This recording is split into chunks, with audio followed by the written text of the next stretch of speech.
මේක අපේ සර්ගෙනෙට්ට වුණ ඇත්තම සිදුවීමක්.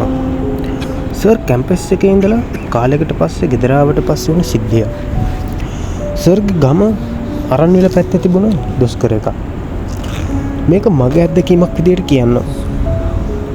කාලයක් තිස්සේ නගරෙටම හුරු වෙලා හිටියේ මට. ගම නුහුරු එකක් වෙලා කියලා දැනුනේ ගමට අඩිය තියපු ගමන්මයි. මං ඉතින් වටපිට බල ගුරු පාර දිගේ ගෙදර යනකොට අප්පච්චි බංකෝඩට වෙලා පාර දිහා බලාගෙන ඉන්නවා.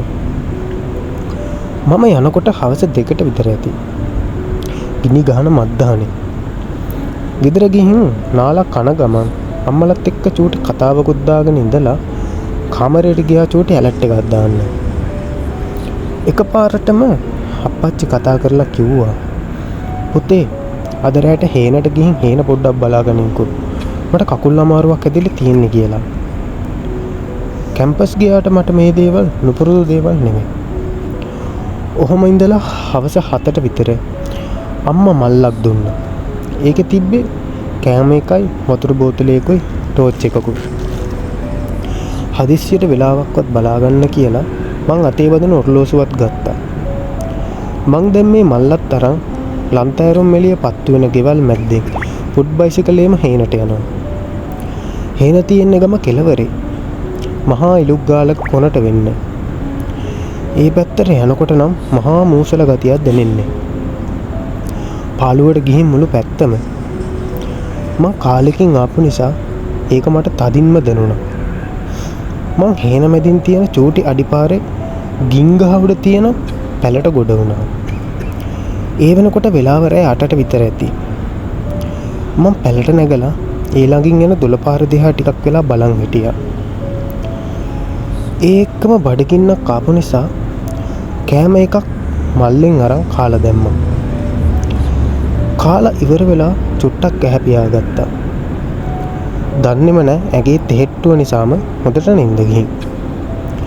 එක පාරටම ඇහැරුණේ පැත්තෙම තිබ්බ මූසල ගතිය දෙගුණ තෙගුණ කරපු බල්ලෙක්ගේ උඩ බිරිල්ලක් ඇහුණ නිසා. ඒ එක්කම චිටිස් ගාලා දිරපු කෝටු කෑලි උඩ ඇවිදින සද්දයක් ඇහෙන්න ගත්තා. සතෙක් කියලා හිතලා ඒ පැත්තට ටෝච් එක ගහලා බැලුවට මෙලෝ යකෙක් නැහැ.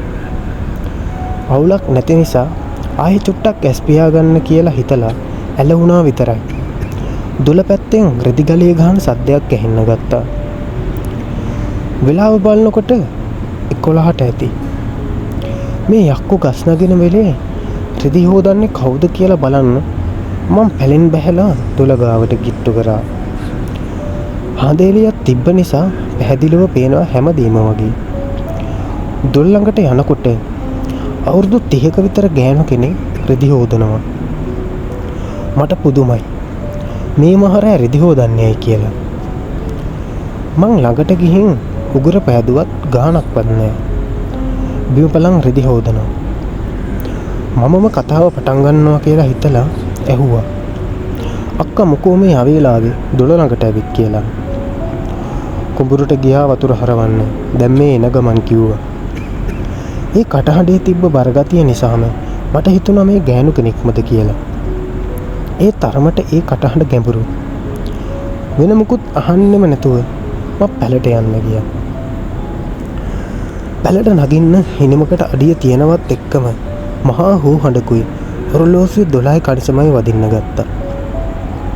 ඇඟ හිරිවැටිලා ගියා ඒ සද්දෙට. මං එකපාරම මතක් වුණේ අර දොළ ළඟ හිටිය අක්කාව. මං දුවගෙන ඒ පැත්තට ගියා. යනකොට ඒ අක්කා දොලේ එහා පැත්තට වෙලා සුදු ගවුමකුත් ඇඳගෙන කොණ්ඩේ කඩා දාගෙන එනකොට ගහගෙන එකම විදිහට ඇස් පිල්ලමක්වත් නොගහ දොළ පාර දිහා බලන් ඉන්නවා. හදේලියත් මූණට වැටලා තියෙන නිසා මූණ හොඳට පේනවා. ඒ අර රෙදි හොදපු අක්කම තමයි. ඒත් මූණ වියට වැටිලා තිබ්බේ. මං එහෙම පැලට ගිහින් ඇස් දෙක හොඳට වහන් කුලි වෙලා නිදාගත්තා. උදේම ගෙදර යනකොට ගහක වේයෝ කාලා ඉරලා ගිය මරණ දැනීමක් තිබ්බා. චුට්ටක් මූණ හොරුවට තිබ්බ නිසා බැලුවා කිට්ටු කරලා. බලනකොට ඒ දෙලෝ රත් උනේ. මේ අර මහරෑ දොළ ළඟ රෙදි හොදපු ගෑනු කෙනාම නේද කියලා මට මතක් වුණා. ඉක්මනට ගෙදර ගිහින් අම්මට විස්තරේ කිව්වා. ඊට පස්සේ තමා අම්මා කිව්වේ එහා ගමේ ගෑනු කෙනෙක් රෑ කුඹුරු වතුර හරවල ඇවිත් දොළ ළඟ නානකොට වතුර ගිලිලා නැති වුණා. ඊයේ රෑ තමා 3 මාස බණ කියලා. එහෙම කියද්දි මට හීන් දාඩිය දැම්මා. තාත්තා ඇවිත් පිරිත් නූලකුත් බැන්දා. එදායින් එදා ආයේ රෑට හේන පැත්ත පලාති ගියේ නැහැ. රෑට දාන් තිබුණු ගමනු භාගයට භාගයක්ම නැවතුණා.